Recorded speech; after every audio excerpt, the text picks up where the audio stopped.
I remember the Chicago room was really, if I'm not, maybe it was Jersey. I feel like it was Chicago was really down, but it might have been Jersey. You might be right. It was I just really remember down we were going to the rink in New Jersey, and Dzingle's like had no clue if he was playing or not, and was texting me from like 7 seats away, and he's like, "What am I doing? Like, am I going to the rink, like preparing to play?" Trying to ask me like how to get through it, and I was like, "Yeah, man, like, what do you want me to do? I'm not gonna go talk to them for you about it." Like, but Dutch is just sitting there. He's like, "I'm not playing, not a chance." So it was really, really weird and uncomfortable because these guys are like, "Now we got to sit here for 6 hours." Excuse me, at the game. Like, yeah. And we went into Chicago. I think you're right, Wally. And the room was just like you could hear a pin drop because it was just so awkward. That was one of the most awkward times of my career. It felt really weird. It was like almost like a I don't want to compare it to a death, I guess, but it was just so much negative energy around that room. Yeah.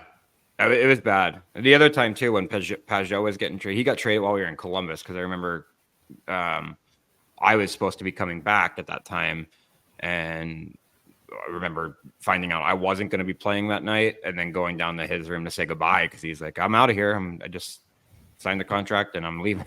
I was like, "All right." It was just like me. It felt like me and Craig and maybe Smitty to a degree just saw so many guys leave in a 3-year period. We had so many guys wearing the jersey. It was ridiculous. Yeah. It was not a fun period of hockey. No, like I think there was maybe 40 guys one year dressed. Like it was a ridiculous number. Yeah.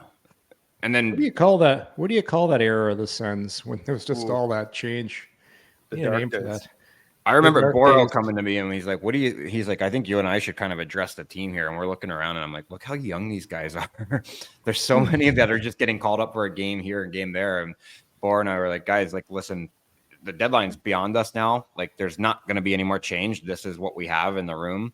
And we have to go out and like, we have to play and we have to do things the right way." And then we lost 7-1 or something like that. Because like, we had guys learning the system in the room before the game. I remember Guy was like, "This is a shit show." Like, it was good thing you didn't go into coaching after that speech. Yeah, yeah, right. Yeah, Bobby Ryan, the motivational speaker. And it was so awkward too because like we had a kid come in. What was it? Lindstrom in one of the trades. A little bit of an older guy. I think he came in from Vegas. If I'm not, maybe in the Stone trade. Oh God. Or he was in New York for a little bit. I'll never remember his name. Nice kid, but he was just looking around going, "This is what did I just get traded to?" Like we had zero semblance of a hockey team. It was embarrassing some nights. It was tough to watch. I will say that. Yeah. What year was that? That would have been 20 Lindbergh. That's the name, Lindbergh. It's so bad you can't even remember guys' names. There were so many guys.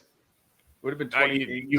I couldn't tell you the amount of guys that I won't remember from that team that were just up and down for a couple games here, a couple games there.